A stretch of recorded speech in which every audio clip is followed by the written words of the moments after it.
Հայաստանը պատրաստվում է ԱՄՆ փոխնախագահ J.D. Vance-ի մեր երկիր այցին։ Մի քանի օր է, ինչ պարբերաբար ամերիկյան ռազմական օդանավեր են վայրէջք կատարում Հայաստանում փոխնախագահի անվտանգության կազմակերպման նպատակով։ Ամենայն հավանականությամբ ռազմական օդանավերը տեղափոխել են զրահապատ մեքենաներ, կապի ու անվտանգության, ինչպես նաև բժիշկների համար մեքենաներ։ Միացյալ Նահանգների փոխնախագահ J.D. Vance-ը ամերիկացի ամենաբարձրաստիճան պաշտոնյան է, որը Հայաստանում կլինի։ Հաջորդ օրն էլ Բաքու կմեկնի։ Անցած ամիս նախագահ Դոնալդ Թրամփը հայտարարել էր, որ իր տեղակալի այցի նպատակը խաղաղության ջանքերը շարունակելն ու Սյունիքով Ադրբեջանը Նախիջևանին կապող թրիփն առաջ մղելն է։ Սպիտակ տան ղեկավարը նաև ազդարարել էր, որ Հայաստանի հետ խաղաղ միջուկային համագործակցության հիանալի համաձայնագիր կկնքեն։ Համաձայնագրի բովանդակությունը մինչ այս պահը երկու երկրները չեն հայտնել։ Երևանը թեև պաշտոնապես դեռ չի հրապարակել Միացյալ Նահանգների փոխնախագահ J.D. Vance-ի Հայաստան սպասվող այցի օրակարգը, սակայն ազդարարել է, որ երկկողմ հարաբերությունների վերաբերյալ նոր հայտարարություններ են հնչելու։ Սրան զուգահեռ Ամերիկայի եւ միջազգային հանրության ուշադրությունը եւս մեկ անգամ Բաքվում ապօրինաբար պահվող հայ գերիների ազատ արձակման կարևոր այդ հարցին ուշադրություն հրավիրելու նպատակով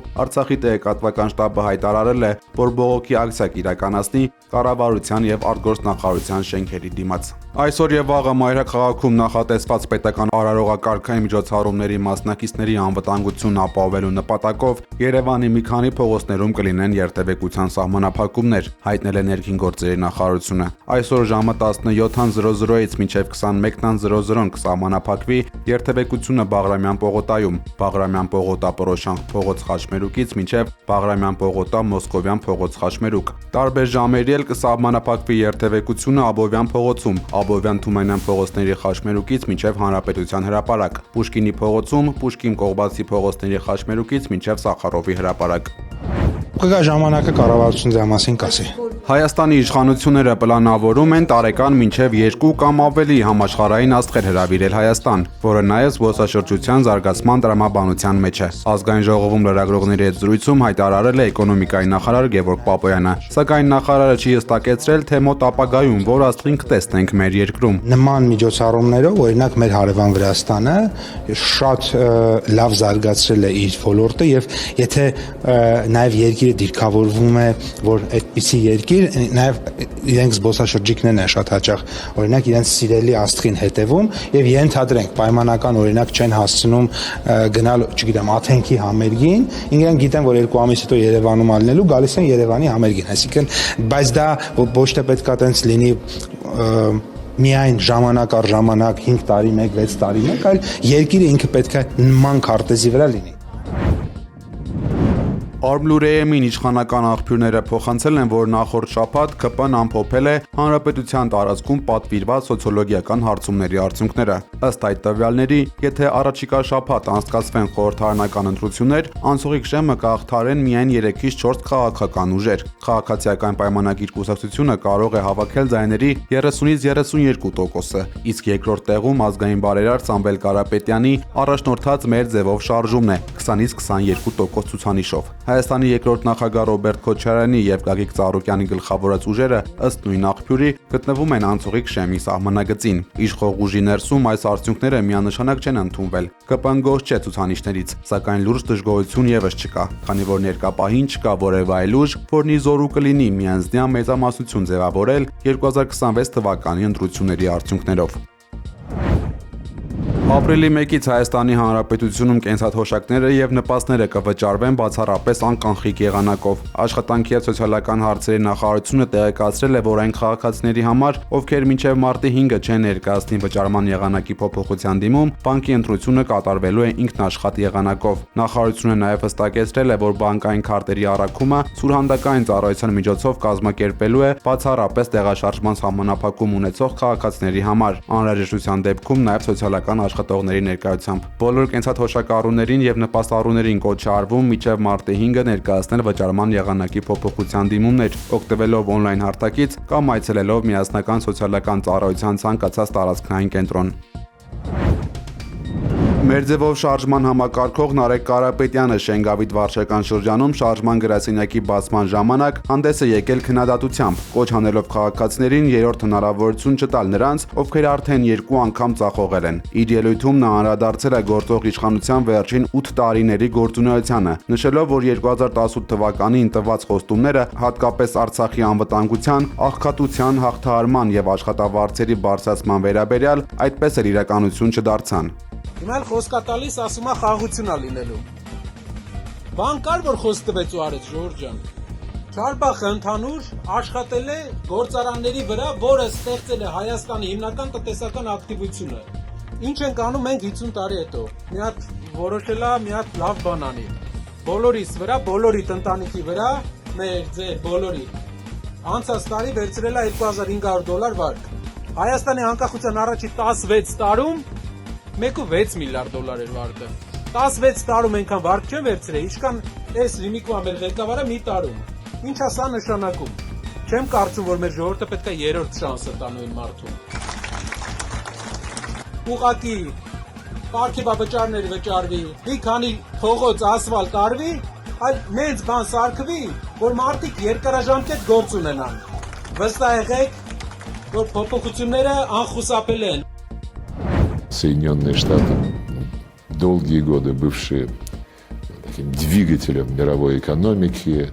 Ռուսաստանի արտգործնախարար Սերգեյ Լավրովը անդրադառնալով ռուս-ամերիկյան հարաբերություններին եւ ուկրաինական ճգնաժամին հայտարարել է, որ Վաշինգտոնը նահանջել է Անկորիջում ձեռք բերված նախնական պայմանավորվածություններից։ Լավրովի խոսքով Անկորիջի հանդիպումից հետո ակնկալվում էր, որ Ռուսաստանն ու ԱՄՆ-ն պետք է անցնեին լայնածավալ համագործակցության, սակայն գործնականում տեղի ունեցավ հակառակը, հարաբերությունները ոչ թե բարելավվեցին, այլ ավելի սրվեցին։ Президент Трамп ежедневно категорически выступает и отвергает все это.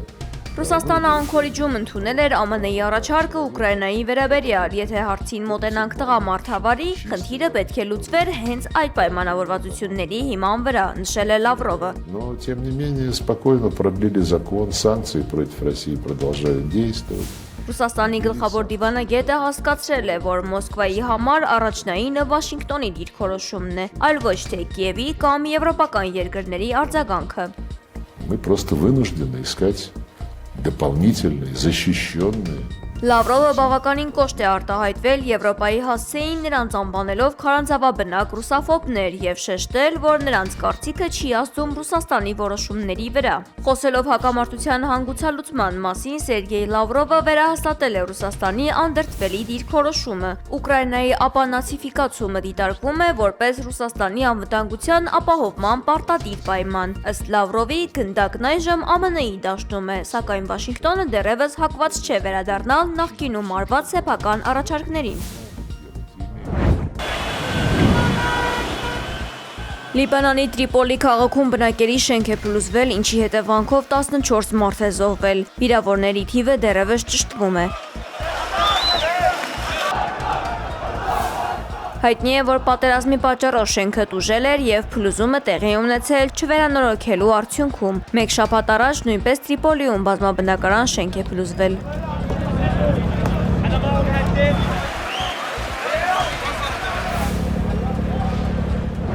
Let me start by paying tribute. Մեծ Բրիտանիայի վարչապետ Քիր Սարմերը կարող է ստիպված լինել մեկ շաբաթվա ընթացքում հրաժարական տալ, հայտնել է Բլումբերգը։ Պատճառը ԱՄՆ-ում Բրիտանիայի դեսպանի պաշտոնին Փիթեր Մանդելսոնի նշանակումն է։ Հայտնի է, որ դեսպանն ընկերություն է արել մանկապարտության համար մեղադրվող ամերիկացի ֆինանսիստ Ջեֆրի Էփշտեյնի հետ։ Այս սկանդալի պատճառով փետրվարի 8-ին արդեն հրաժարական է ներկայացրել Բրիտանիայի վարչապետի աշխատակազմի ղեկավար Մորգան Մքսուինին։ Բլումբերգի տվյալով իշխող կուսակցության ներսում արդեն ճնշում են Սարմերին հրաժարական պահանջելով։ ԱՄՆ նախկին նախագահ Բիլ Քլինթոնը եւ նախկին պետքարտուղար Հիլարի Քլինթոնը փետրվարի 26-ին եւ 27-ին ցուցմունք են տալու սեռական հանցագործությունների համար դատապարտված ֆինանսիստ Ջեֆրի Էփշտեյնի գործով։ Բիլ Քլինթոնը հանդես գալով կտրուկ հայտարարությամբ պահանջել է, որ հարցաքննությունը անցկացվի հրապարակային եւ ուղիղ եթերում, քննադատելով կոնգրեսի հատուկ հանձնաժողովի հանրապետականներին գործընթացը փակ դռների հետևում կազմակերպելու փորձերի համար։ Նա շեշտել է, որ չի պատրաստվում թույլ տալ իրեն օգտագործել որպես խամաճիկ Սպեյսիք քաղաքականացված դատավարությունում, որն ըստ նրա ծառայում է բացառապես հանրապետական կուսակցության շահերին։ Բիլ Քլինթոնի խոսքով փակ դռների հետևում անցկացվող քննությունը չի բխում ոչ զոհերի, ոչ էլ հասարակության շահերից, որոնք արժանի են արդարության եւ ճշմարտության։ Նա հանձնաժողովի նախագահ Ջեյմս Քոմերին մեղադրել է քաղաքական խաղեր վարելու մեջ, հավելելով, որ ամերիկյան ժողովուրդը պետք է հնարավորություն ունենա սեփական աչքերով տեսնելու, թե իրականում ինչ է կատարվում հետաքննության շրջանակներում։